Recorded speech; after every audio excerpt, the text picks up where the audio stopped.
এই যে গাইস, এটা বলে দাও, এটা হচ্ছে আমার ভাইজি কুটনি বুড়ি সারাক্ষণ দেখো কাজ নেই, খালি ফোন খালি ফোন। আর দেখো এর সামনে দেখো দাঁত নেই, 4টে দাঁত নেই, 4 মাস আগে পড়ে গেছে, এখনো দাঁত উঠেনি।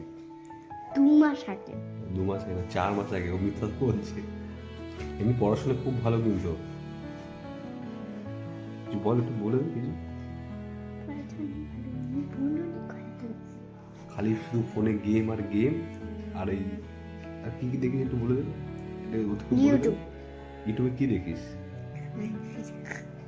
বল, একটু বল। জোরে বলতে পারবো না। কেন, দাঁত ফোলা তো, দাঁত যদি দেখে ফেলে না তোমরা, না, দাঁতের জন্য না, তাহলে এমনি। না না, ও দাঁত ফোকলা তো, যদি তোমরা যদি কথা বলতে বলতে যদি দাঁত যদি দেখে যাও যে ওর দাঁত নেই।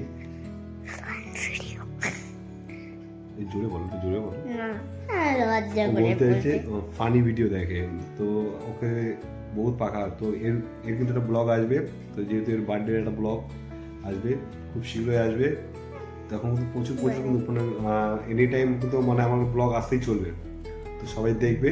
আর এই কুটনিটাকে বলো সারাদিন যেন ফোনটা ঘাটে, তোমার একটু কমেন্ট বক্সে জানিয়ে দিও, ওকে বলে দিও যে ফোনটা কম ঘেটে পড়াশোনাটা কিন্তু ভালোভাবে করে। তা আমি কি দেখতে পাই? ও দেখতে পাচ্ছ, না, আমি কি বুঝতে পারি? তুই বুঝতে পারিস না? না। ঠিক আছে, তো তো সবাইকে টাটা করে দেবে আর গুড নাইট বলে দাও। টাটা। By, Babu.